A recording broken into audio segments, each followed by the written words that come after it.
Só fazendo, tem né? individualidade quem paga por ela. Ô, André, deixa eu te fazer uma pergunta. A gente tá falando muito, assim, do cenário dos jovens atualmente, né? Como que esses jovens estão na sociedade, nesse contexto geral. E aí eu te faço uma pergunta, assim, ainda mais generalizada, né? Mas também, assim, fazendo a conexão com as redes sociais. Como estão esses jovens frente às redes sociais? Eu queria que você me falasse assim, como que é essa relação, essa conexão, essa necessidade, que pra mim eu vejo como necessidade, de estar o tempo inteiro nessas redes sociais, nesse mundo paralelo. Porque pra mim é quase um universo paralelo mesmo, assim, essa conexão que eles têm. E eu queria que você falasse um pouco sobre isso, porque a gente vê isso na série, né? Quando, eu até falei com a Mariana, eles fazem várias takes, assim, mostrando o quarto do menino ali que cometeu o crime, né? Mostra o quarto dele ali e tal, aquele mundo. Dentro da internet, das redes sociais ali, o tempo inteiro fechado naquele quarto. E é um quarto que mistura, né? Objetos infantis, como o ursinho da cama, É. com a internet e todo o equipamento eletrônico ali do lado. Isso, e uma penumbra também, né? Porque é um mundo, às vezes, até um pouco sombrio, não sei se seria isso. Então, como que é essa relação do jovem com a rede social, né? Como que isso tá permeando hoje na nossa realidade do dia a dia? É tão interessante isso que você falou, né? O ursinho e o computador. Parece ali, para mim, a visão dos pais a respeito dele, que ele é uma criança, e, diante de mim, um universo. Eu começo pelo nome do sistema, né? Um dos maiores ou mais usados, que se chama Windows. Windows em inglês é janela. Janela para onde? Pra qual mundo? Então, assim, a internet, todos os seus correlatos, ela é uma necessidade, não dá para fugir disso. Sim. Hoje o mundo inteiro está dentro da internet, enfim, e é necessário. Mas de que forma isso está sendo usado, de que forma isso está sendo conduzido? De novo, né? Subordinação. O que seu filho está fazendo no computador? O que seu filho está fazendo no celular? Eu tenho uma amiga que ela perdeu o filho num desafio no Discord, na pandemia. Aquele desafio de... Suicídio? Que eles nem chamam de suicídio, né? Mas que era o desafio de ficar sem respirar. Só que não deu tempo, quando ela chegou, ele já tinha falecido, infelizmente. Então, e ela fala muito, e ela carrega isso como dor de alma, de dizer, porque aí depois que ele morreu, porque achava-se que era uma tentativa de suicídio, quando se entra nas redes sociais dele, vê o desafio, vê os amigos estimulando, vê não sei o quê, e aí entende-se que foi um acidente baseado no estímulo do desafio. E ela falou e fala, por que eu não fiz isso antes? Por que eu não fucei nessas redes sociais antes? Por que eu não mexi nesse celular antes? Então, assim, o jovem ele precisa ter acesso a essas coisas de forma monitorada e com um tempo definido. Não há que se falar em privacidade nesse sentido. Esses dias né? eu estava num podcast e o host falou para mim, André, mas não tem jeito, como que a gente controla isso? Falei, não tem jeito como? Quem é que deu o celular pro seu filho de 10 anos? Ele trabalha? Quem que paga a internet? Quem que paga, né? Como que não tem jeito? Hoje tem várias aplicativo espião. ferramentas, né, de espionagem. Não, mas não precisa ter espião, não, Não, gente. pegar e falar, deixa eu ver seu celular Precisa aí. ter espião, não. Precisa ter, saber que você tem a minha senha, eu tenho a sua, ué. Lá em casa é a mesma senha para todo mundo. Se você quiser olhar meu celular, você está à vontade, mas o seu eu vou olhar também. Dizer pro filho, né, eu vou olhar o seu celular, me dê seu celular que eu quero verificar o que você está Só fazendo, tem né? individualidade quem paga por ela.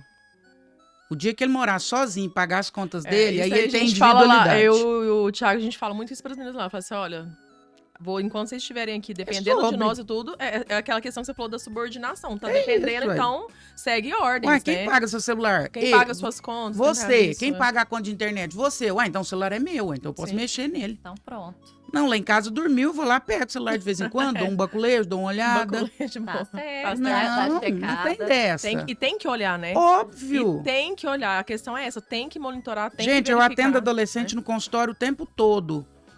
Eu conto coisas para os pais, ou eu conto coisas nos podcasts que as pessoas ficam assim, não é possível que isso acontece.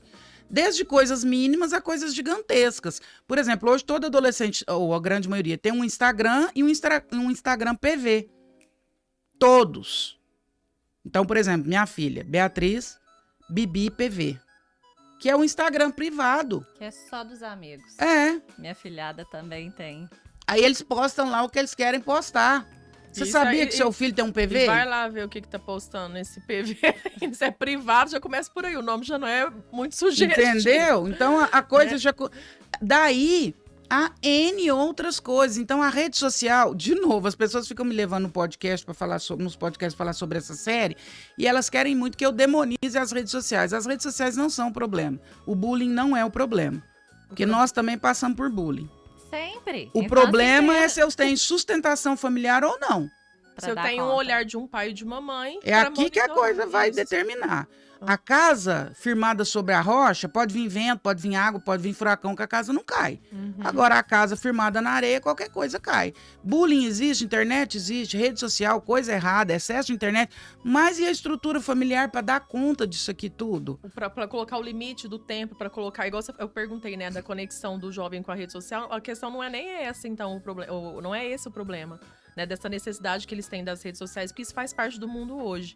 O problema tá em como eles vão fazer isso, né? E o monitoramento do que eles estão fazendo com esse tempo, com essa rede social. O problema está em, se o algoritmo conhece mais sua filha que você está falhando. E nessa questão, André, ainda relacionada à série, você acha que os pais, porque eu sinto assim, a partir do momento que o pai vê o que o filho fez, ele se decepciona, ele se culpa, mas eu vejo um pouco de abandono quando esse filho tá apreendido, digamos. Então, assim, liga, não é aquela expectativa, ele tá ligando, nossa, ele tá ligando. Você acha que essa reação de abandono vem de uma culpa, de uma aceitação de que o filho realmente foi um criminoso? O que você lê dessa postura do pai ali na hora... principalmente da ligação, quando ele faz um dia do aniversário, você não vê aquela expectativa nele. Pelo contrário, ele já estava frustrado porque ele começou o dia com uma pichação, que tudo isso veio pelo problema que o filho dele causou. Porque na verdade, por que ele abandona? Porque ele foi abandonado, né?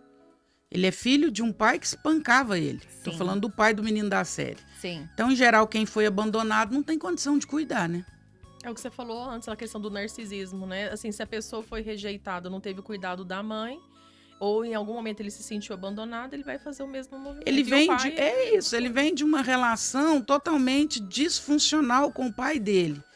E aí ele cria o filho dele do jeito que ele deu conta. Tanto que, pra mim, o episódio mais pesado é o último, quando o pai e a mãe sentam e dizem aonde nós erramos. Eu achei aquilo assim, acabou comigo. E aí, quando a filha passa, e ele fala assim, como que ela saiu de nós? É muito forte. Aqui eu chego, igual você falou, até arrepio, assim, aquela cena é muito forte. Um pai agressivo, ferido emocionalmente, disfuncional. Uma mãe subjugada, disfuncional. Uma menina largada à sorte. Um irmão que não tem afeto por ninguém. Não. Zero afeto pelo pai. Quando a mãe tenta falar com ele, zero afeto pela mãe e pela irmã. Que implora pra psicoterapeuta ali naquele momento, você gosta de mim, que ela fala também, né, tão interessante, porque ele busca afeto a todo custo, validação de alguém, qualquer pessoa. Mas ao mesmo tempo ele é extremamente misógino, você percebeu na série? Sim. Ele detesta mulheres, ele tem um problema sério com mulheres, muito do jeito que o pai dele trata a mãe.